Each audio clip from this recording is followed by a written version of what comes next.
All right, everybody, welcome back to Unscripted from my studios in Old Hilliard, and really exciting today to have a guest to have a conversation about something that I actually received an email while I was on vacation. So you're the first guest back since I've been on vacation. So we're back in the saddle again. But I received this email while I was on vacation, and I could not wait to talk to you. So my guest today, let me go ahead and turn it over to you, let you introduce yourself, and we'll go from there. All right. Well, thanks for having me on. Being the first guest after your vacation, I hope I can make it interesting for you. Absolutely. So my name is Steven Collis. I'm a writer. I write both fiction and nonfiction. I'm also a law professor at the University of Texas, specializing in First Amendment law. And I love, just at heart, I'm a storyteller. I've always wanted to be a storyteller and a novelist. And so I've been writing and publishing books for a while now, and just thrilled to be on with you to talk about them. Well, thank you, because I feel completely outclassed in terms of your knowledge and your resume. But we're on today to talk about praying with the enemy. As I read the email about what this book is about, I was blown away by because I think it's so important in where we are in the world today with so many different things. So why don't we just start off there? First of all, let's start with your story. You've already, kind of told what you are in terms of titles, but let's just start with your story. Who are you? So the audience, as they're listening, knows a little bit more about you. Yeah, well, I'm like I said, a writer and a law professor. I also am a father and husband. I've got 5 kids. We live in the Austin, Texas area. I'm at the University of Texas.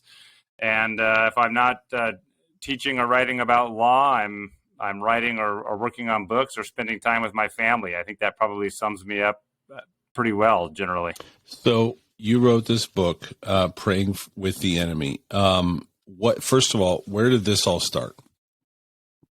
So I lived in Korea for 2 years, a long time ago. And when I got back, I wanted to do some kind of a project on Korea, write a book about Korea. And I was in the basement of a university library doing some research for a different project.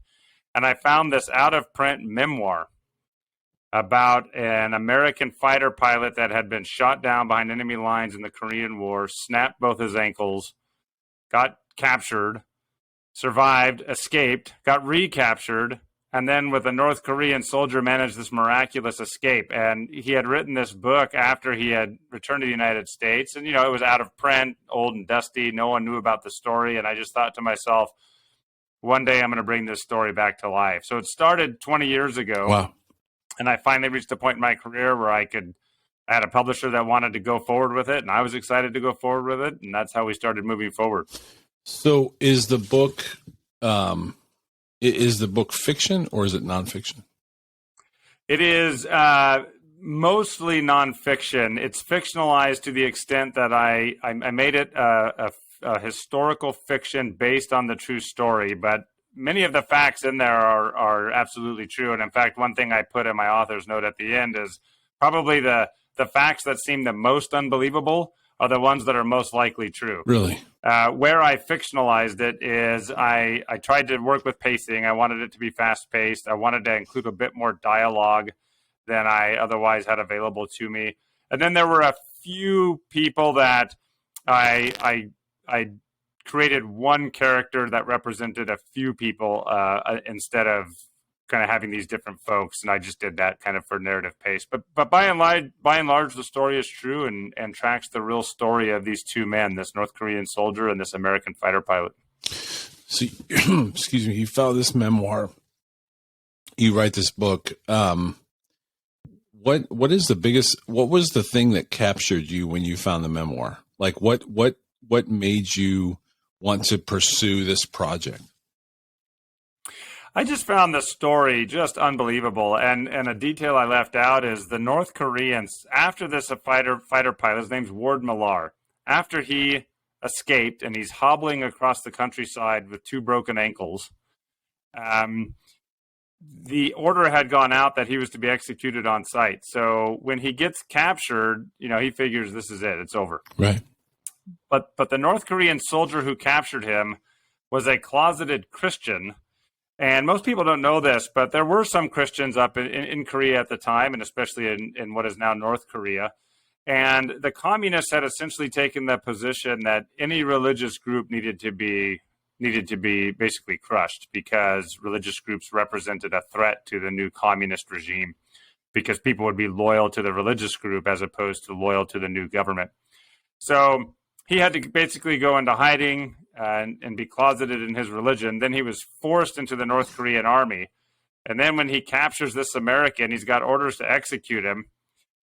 But Ward Millar had crafted a tiny little cross out of 2 sticks. Ward wasn't sure if he was Christian or not, but his wife was a very devout Catholic, and so he was clinging to her faith, really. And he had fashioned this little cross, and the Korean man saw that cross and suddenly realized he might have a friend. And in his mind, because he had been forced into the North Korean army, what went through his head immediately was perhaps they could work together. So the chances of these 2 men finding each other the way they did just really captured my imagination. And then, it's exciting. It's got survival. It's got, trying to survive behind enemy lines, escape under fire. I mean, all the things you'd want in a great story, plus this kind of miraculous aspect of how these 2 men found each other. Are these 2 men still alive? Do you know? So they both died in the 1990s of just, natural causes, but their widows are both still alive and in their late 90s. Ward Millar's wife just turned 97, and Kim Jae-pil's wife is in her mid-90s as well in Korea. And I'll tell you, they're feisty and fun to talk to. And I was able to interview in person Barbara Millar, who's just a gem. I mean, the funniest part about it is I'm in her house for 2 days. I'm interviewing her, and at the end of the 2 days, she says, "Why would anyone want to hear about our story?" Which I thought was just great, because, to her, she just lived it. It's just part of her life. Right. But I keep telling her this is an amazing story. It needs to be told. Right. So you had the opportunity to speak to them or her directly. Yes. Yeah. And do the interviews. And I had a friend who's Korean, and I told her, would you just hunt around and see if you can find anything out about this Korean man? Here's his name. And I figured she wouldn't have any luck. I mean, what were the chances? She came back within less than a day and had found the family, had found his widow, had found people who had contacts with them, and I was able to really start getting a lot of information. So it was actually really cool to be able to pull that off. What do you think we can take away from, so if someone picks up the book today, what can we take away? What are your hopes that we take away from the book? Well, this is going to be an unsatisfying answer, which is to say, I often will write a story like this. I don't have an agenda. I mean, I want readers to take from it what they will after they read the story. More than anything, I want it to just be a compelling and powerful story. But I do think the title is somewhat telling, this notion of praying with the enemy, that for me at least, what I get from their story, and I think other people could get different things, but what I get from their story is this idea of 2 men willing to overlook all sorts of differences. They're in different armies that are at war with each other. They're of different races and nationalities. Quite frankly, they were of different religions, and willing to look past all of that to join forces together to try to escape a common enemy. I think our society today could really benefit from that type of attitude, right? We've got very important and critical differences that we don't have to sacrifice, but at the same time, we can join together to preserve those things that matter most. Right. And the title again is Praying with the Enemy. And so I think that's a big title, because if we are to pray with our enemy today, we have so much to disagree about. I think there's, the options are many when it comes to disagreeing. What do you believe? Where did the title come from in terms of praying with my enemy?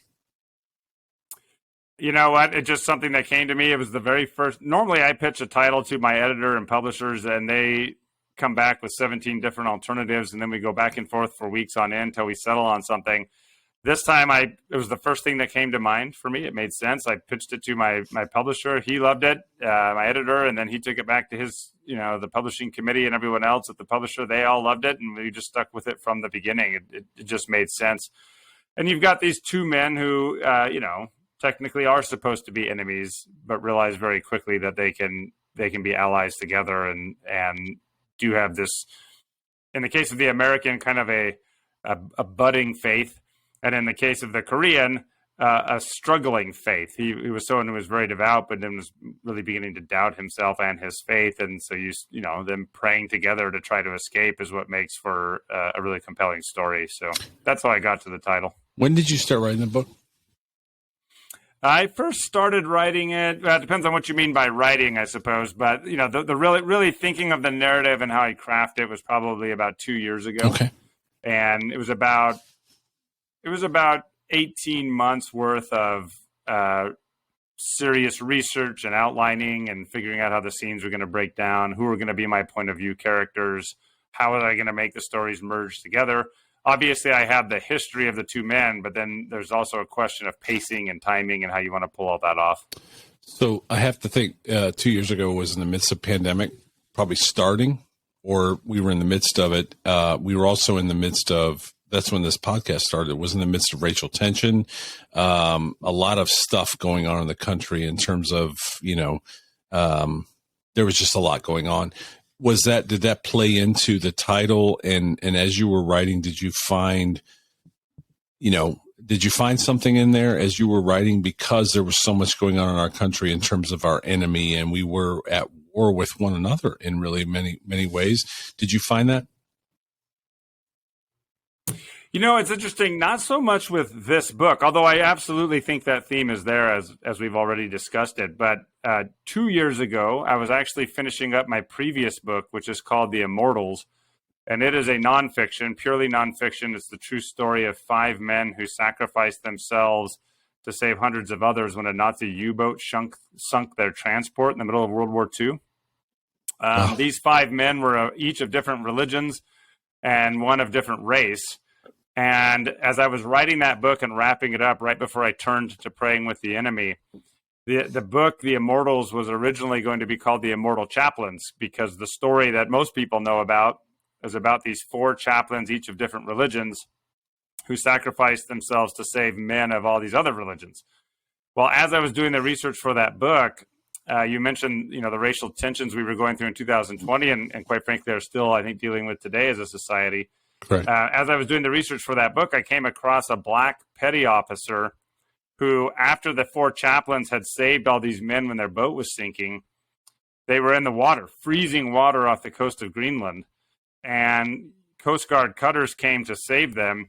And this black petty officer named Charles W. David Jr. had absolutely no obligation whatsoever to jump in and save people, because he was the 5th highest ranking man on the ship, and it was overt racism that prevented him from rising any higher in the ranks. But a bunch of men before him basically, figuratively froze. They were afraid to jump into the water. So he and some other men jumped into the water, and of the 200 men that the chaplain saved, Charles W. David Jr. saved 100 of those by pulling them out of the water. Wow. And then he died a couple weeks later from pneumonia. Wow. So it's an indirect answer to your question, but that book especially, I really had in mind. As soon as I found out about Charles W. David Jr., there had been one paragraph written about him. And I immediately called up my editor and I said, look, I know I'm under deadline, but I don't see how we can tell this story, call it The Immortal Chaplains, and not give Charles W. David Jr. the same treatment. So I said, we've got to change the title of the book to The Immortals.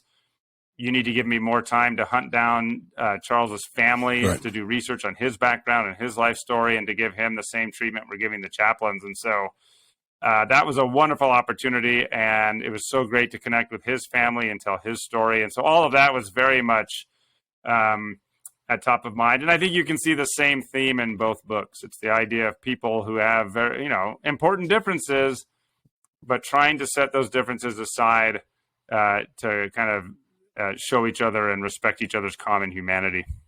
Where do we find the book? You can get it anywhere books are sold. Amazon's obviously the easiest, but Walmart, Target, Barnes & Noble, anywhere you can go to my website, steventcollis.com. I've got links to all, at least half a dozen retailers selling it. Awesome. And what is your biggest hope that someone would take away from the book? This is probably completely selfish. My biggest hope is that they'll absolutely love it and want to share it with their friends. I think it's an inspiring story. It's an inspiring story of faith, but it's an inspiring story of, I would say, sophisticated faith. People who take their faith seriously. Ward Millar and Kim Jae-pil, the Korean, are two people that really take their faith seriously and were trying to figure out what their faith meant to them. And I'd love for it to be an inspiring story for folks that they want to share with their friends. So let me ask you one more question. Writing a book is not easy. It's a lot of work. It's a labor of love, I think, in many ways. You said you have other jobs that you do. You have another life, so to speak. You have a father. You have children. What goes into writing a book? And this is completely, I guess, unrelated or related, but I just want people to know, like, it's not easy. I think we go to the library, or behind me on the bookshelf back there are a bunch of books. I grab a book, I read it. I don't know if I realize what goes into writing a book. It's a lot. It's a process, is it not? I mean, how long did this take you from first conception to book in your hand? How long did that take you? Well, in all reality, 20 years, right? And I don't just mean that because I found the idea 20 years ago and then barely got around to writing it, but it's not just, to be a successful writer, it's not just the one project. It's learning the craft. Mm-hmm. And learning how to write well, and then breaking in with a publisher and convincing a publisher to take a gamble on you, right? And then from there, actually drafting. So there's all of that, which took me a very long time, especially as I was navigating another career and raising a family and whatnot. Once you start working on a particular project, if you've got a publisher, you start with the kernel of an idea. Then you've got to think about, how am I going to make this idea something that's really compelling for a reader? Mm-hmm. For me personally, I outline the scenes so that I can really figure out a way that this story is going to work in a way that'll move quickly for the reader and help them experience it. And those scenes aren't just accidental. I mean, there's a method involved where I use what's called a 3-act structure. You've got act 1, setting things up, act 2, or where people are trying and failing at whatever goal they're trying to achieve. And then the 3rd act is where everything comes together and you have emotional resonance. So setting up your scene so that works.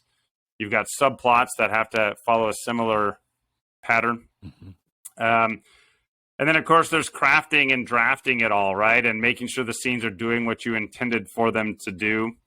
That's a lot of work, and it's not easy with the writing, especially when you find yourself being repetitive or using the same writing technique too much. You've got to adjust for that. And that's probably the most burdensome heavy lift, is just isolating yourself and writing and closing out all of the distractions, even while emails are piling up and other obligations are pushing in on you. But you have to have a good amount of time to just get the words on the page. Right? And for books like mine that are historical fiction or nonfiction, there's a lot of research involved, right? I travel all over the country, sometimes to other countries, trying to get facts, understand things that are not necessarily intuitive to me, like nautical terms and, terms related to flying jets in the 50s and the Korean War. That's not stuff I just naturally know about. You've got to do the research. So all of that goes into it. It's a lot of work, but you're right. It's a labor of love. I find true writers have stories within them, and they just have to tell them. Yeah, they're going to come out one way or another. Right. So I'm grateful that I can do it in a way that I can share the stories with others. And give me all the links one more time. Sure. Well, the easiest link is my website, steventcollis.com. And from there, you can find all the retailers as well as my other books and some of my background and bio.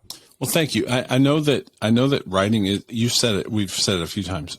It is a labor of love. You took time away from your family to write this because you're passionate about it. So I hope this audience will seek out the book, find the book, and support the book. And I believe, which is why I want to do the interview, I believe it will change us and help us in the time that we're in, to, again, pray for our enemy, praying with our enemy. I think the world would be different if we could just pause and do that. So thank you so much. Thank you so much for your time. Thank you for sharing this information with us and for writing the book. Yeah, thanks for having me on. It's really been a pleasure. I'm grateful I can talk about it. And tell your readers if they want to shoot me an email. I'm happy to hear from people who got it if they've got questions. Where can they? What is your email? So it's pretty simple. If they're on my website, again, steventcollis.com. That's Stephen with a V, and then Collis is Collis. They can just hit the contact button, and it's contact@steventcollis.com, and it'll come to me. Awesome. Well, thank you so much. Thanks for writing the book. I look forward to reading it myself. I haven't had a chance to read it yet, but I look forward to reading it. And thank you so much for the passion that you have for this story. And I'm sure that those two families very much appreciate your passion for this story. Thanks again.